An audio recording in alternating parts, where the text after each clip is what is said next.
Sutra number 13 of the Vibhuti Pada is another most important sutra in which in the following few sutras Maharshi Patanjali will be laying a foundation for the description and explanation of the Vibhutis. So Sutra number 13 is another most important sutra in the Vibhuti Pada. The relation between the manifestations, unmanifestations, changes, modifications from 13 to the 15th sutra.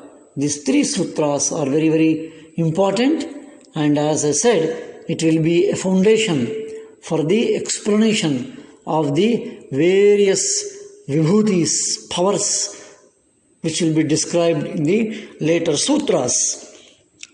So the 13th sutra of the Vibhuti Pada, Etena bhutendriyeshu dharmalakshana parinama vyakhyataha. Etena bhutendriyeshu dharmalakshana parinama vyakhyataha. Etena bhuta indriyeshu dharma lakshana avastha parinama vyakhyata.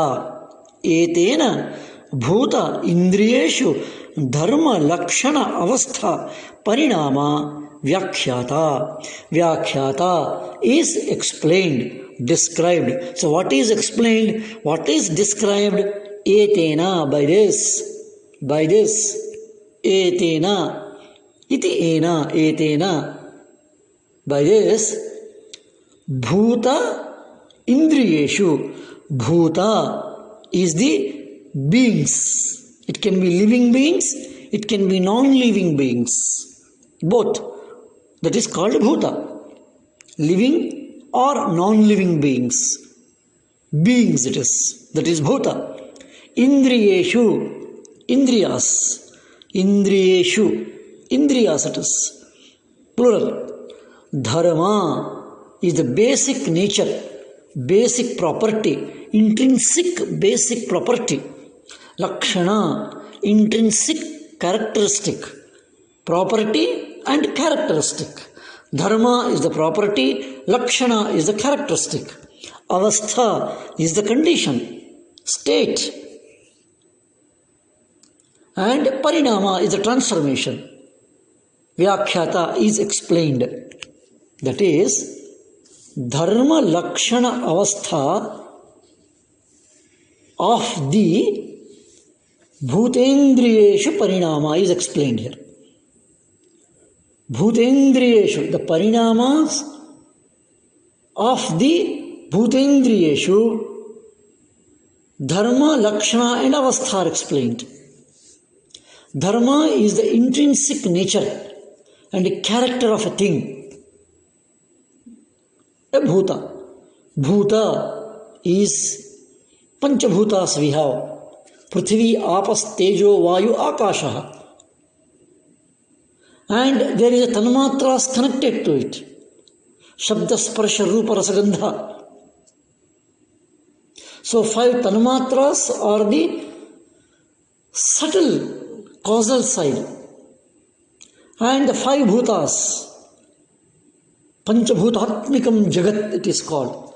The whole world is nothing but an expression and manifestation of pros and cons of admixture of the Panchabhutas.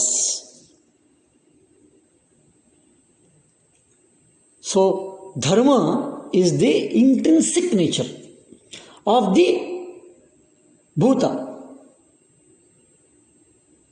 It can be only Prithvi, only earth, the intrinsic nature of the earth, the intrinsic nature of the water, the intrinsic nature of the fire, the intrinsic nature of the Akasha, and the intrinsic nature Vayu, air. That is called dharma. It's very, very important to understand dharma in this particular context. Dharma of a object, dharma of a being. Lakshana is an intrinsic quality of a thing, of a bhuta.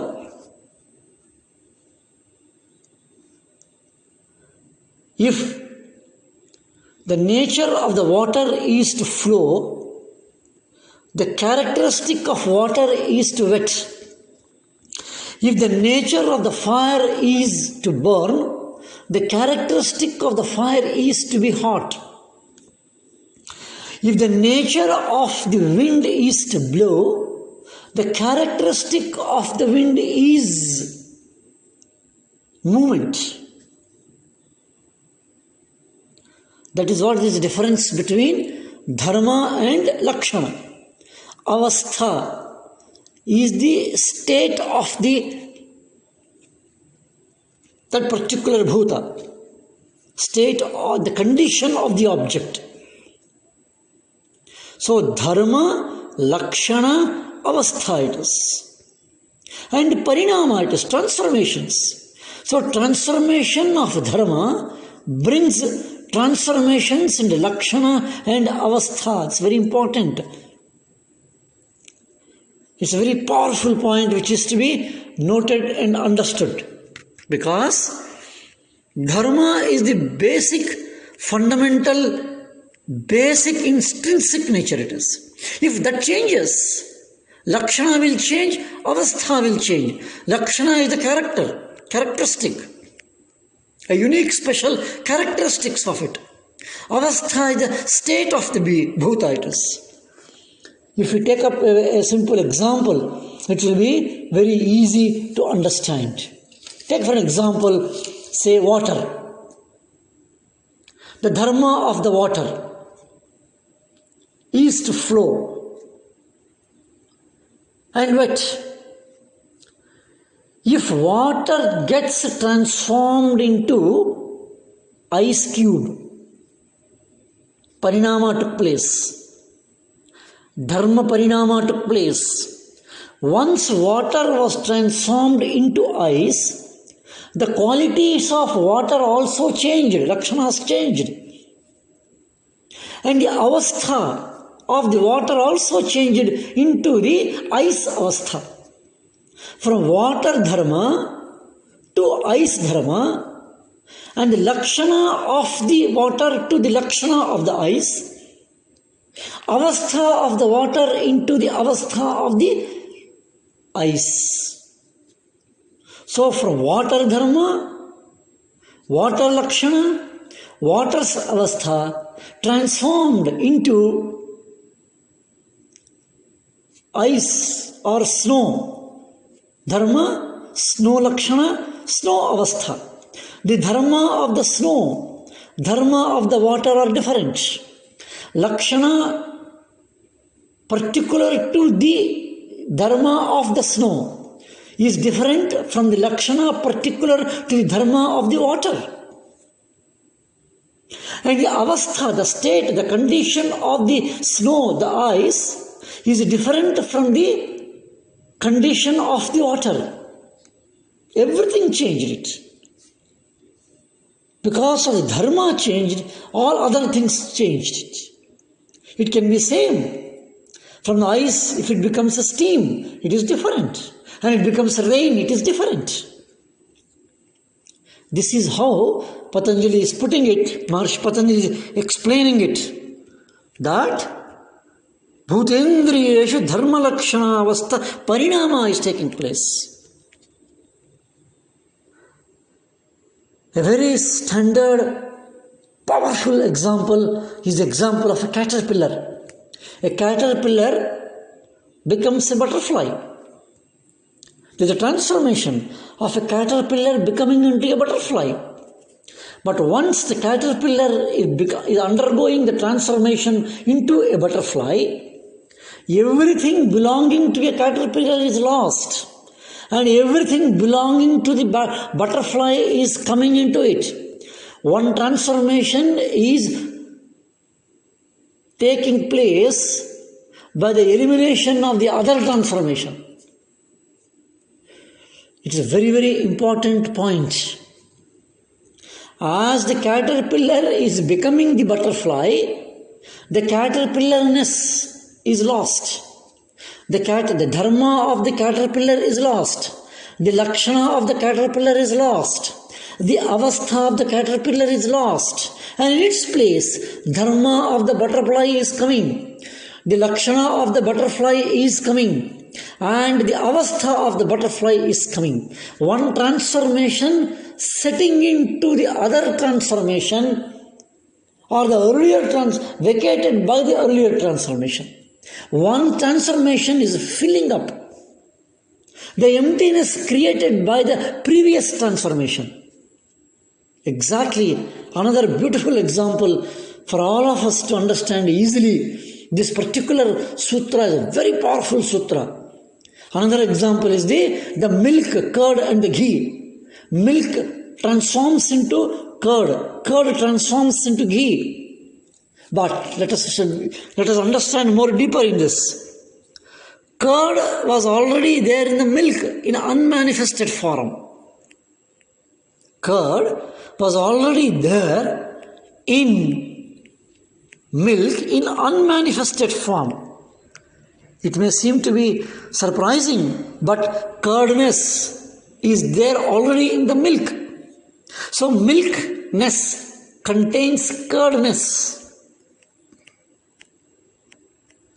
And when the milkness gets shantaha, curdness uditaha.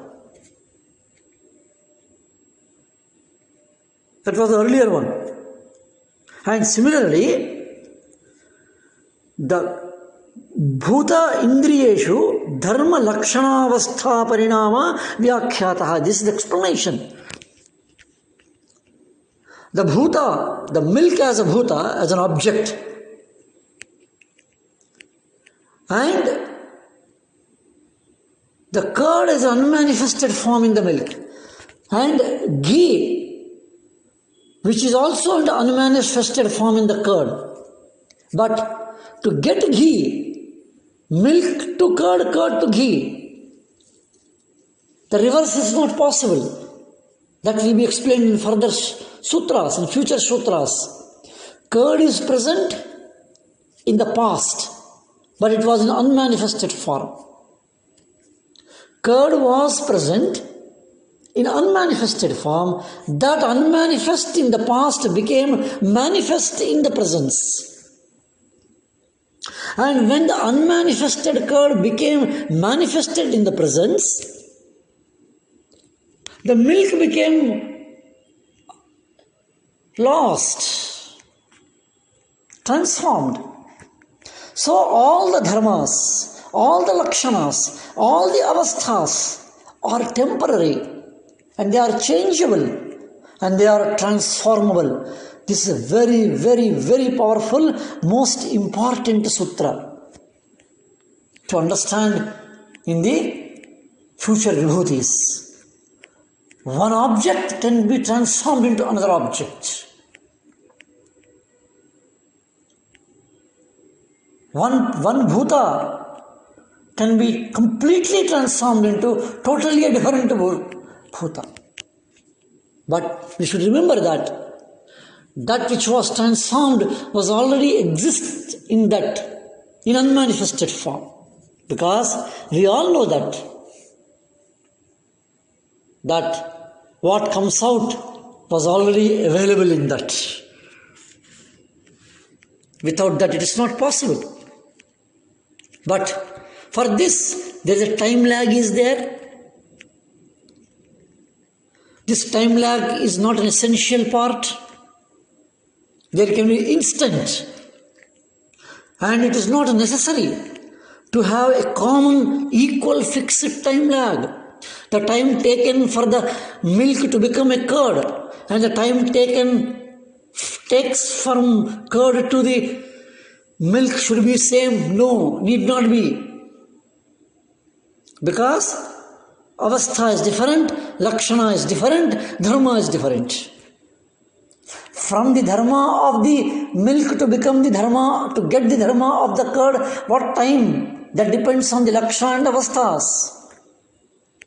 And the same is not for the other.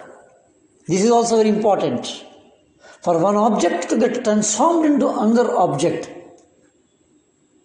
the time varies, kala varies. Then timeline differs for each of the transformations. The latent becomes the potent, and the potent becomes the latent. And this is a powerful sutra of this particular Vibhuti Pada, the 13th sutra which we have just said. That is the Yetena Bhutendriyeshu Dharma Lakshana Avastha Parinama Vyakhyataha it is. And that is the Indriya. Indriya is not just senses, it is the tools. It is the tools. And that's why the avastha is a state, and it is not just implied a particular stability of the state for a specific time length, but it implies that when it is said a state, and the state means it is bound by a time limit. So the avastha parinama is mentioned in the end, because wherever there is a transformation in the dharma of lakshana, the state is inevitably changed. When dharma changes, avastha changes. And the lakshana changes, avastha changes. So actually, it is dharma parinama, lakshana parinama, and avastha parinama. It is 3 transformations. One preceding the other, and the one following the other. And this is how the beautiful sutra is wonderfully, it's a vyakhyata, it is explained like this. And the sutra is as to be understood, forms a very, very important, powerful implication when we understand how one object changes and transforms into another object. Seems to be totally unconnected in the Vibhutis. And that technicality, that system has been brought in this particular sutra number 13. Let us see the next sutra. Om Shanti Shanti Shanti.